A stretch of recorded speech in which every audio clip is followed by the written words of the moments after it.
ভুয়ো পাসপোর্ট কাণ্ডে গ্রেফতার হওয়া আজাদ মল্লিক বাংলাদেশের নয়, আদতে পাকিস্তানের নাগরিক। আদালতে এমনই চাঞ্চল্যকর দাবি করেছে এনফোর্সমেন্ট ডিরেক্টরেট।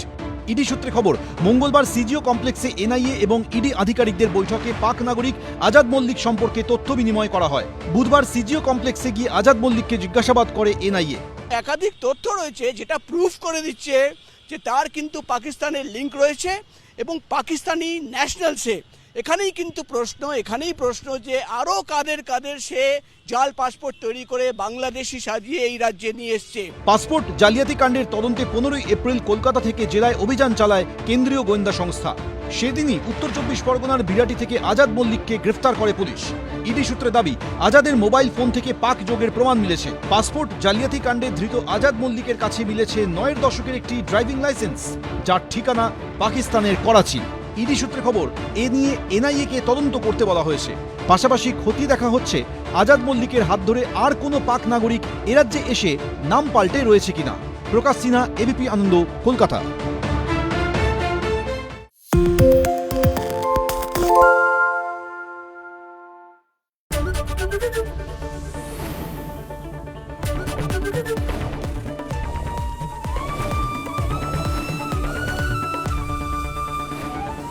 এবিপি আনন্দ, এগিয়ে থাকে, এগিয়ে রাখে। পালিয়েছে তাই নাকি? রাত্রে বাংলা গুজব চায় না, বাংলা খবর চায়। বাংলা খবর, বাংলার খবর। শুনতে পাচ্ছি না, বল না। আরে 10 টাকাটা ব্যাপার নয়, আজকে 40 টাকা দিচ্ছি, কারণ 40 টাকা। বাংলা গলাবাজি চায় না, বাংলা খবর চায়। বাংলা খবর, বাংলার খবর।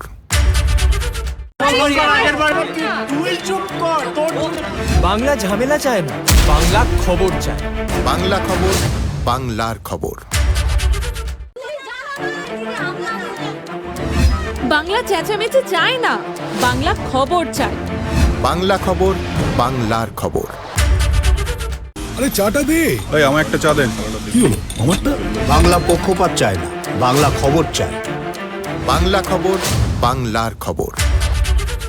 সত্য অন্তহীন, সত্যের খোঁজও তাই, সত্য সন্ধানে তাই আমরা অক্লান্ত, অকুতভয়। এবিপি আনন্দ নতুন ভাবনার প্রতীক, যা মনে মুক্ত, তথ্যে যুক্ত এবং যাবতীয় সীমানার বাঁধন থেকে মুক্ত।